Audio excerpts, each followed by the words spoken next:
जय हिंद दोस्तों। ये वीडियो है दिल्ली यूनिवर्सिटी के एक बहुत ही famous college Jesus and Mary का।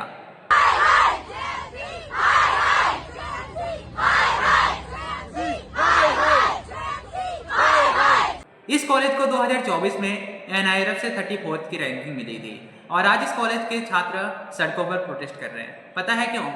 क्योंकि उन्हें अपने उस एग्जाम का रिजल्ट नहीं पता जो इन्होंने एक साल पहले दिया था। बहुत सारे स्टूडेंट्स के रिजल्ट में ईआर शो हो रहा है। ईआर का सिंपल सा मतलब होता है एसेंशियल रिपीट। बेसिकली ये उन छात्रों के मार्कशीट में आता है जो किसी कारणवश फेल हो गए थे या किसी कारणवश अपने उस परीक्षा में अनुपस्थित थे, यानी कि अब्सेंट थे।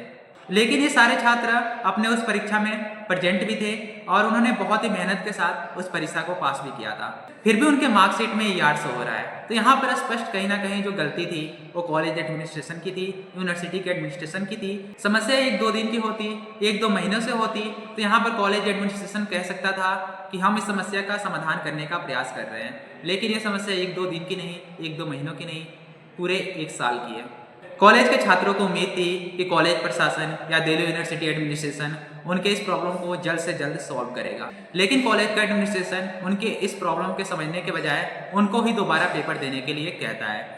यहाँ पर कुछ स्टूडेंट्स का कहना है कि ऐसा इसलिए किया जा रहा है ताकि यूनिवर्सिटी को दोबारा एग्जामिनेशन फी के नाम पर पैसों की पेमेंट हो सके।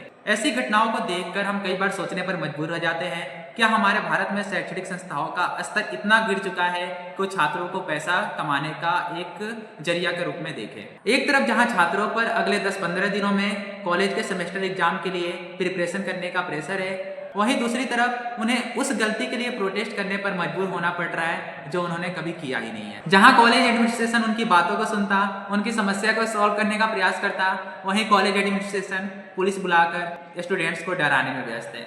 एक सवाल आज हमें खुद से भी पूछना होगा कि हम किस दिशा में बढ़ रहे हैं, हमारे देश के शैक्षणिक संस्थान किस दिशा में बढ़ रहे हैं। जवाब चाहे कुछ भी हो, लेकिन इतना तो जरूर कहा जा सकता है, ये दिशा बिल्कुल सही नहीं है।